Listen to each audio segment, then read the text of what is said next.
Hello. ലിയോണും ലിയാരയും ഞാനും അച്ചാച്ചനും മമ്മിയും കൂടെ വെറുതെ ഒന്ന് നടക്കാൻ പോയതാ വൈകുന്നേരം. അപ്പൊ പിള്ളേരിങ്ങനെ ഇല്ല, അവിടുന്ന് പിന്നെ ഉള്ളിലോട്ട് പോകണം.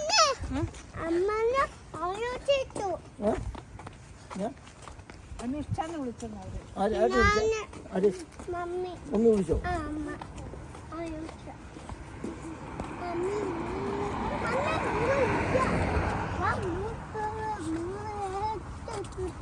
Yeah, stop it.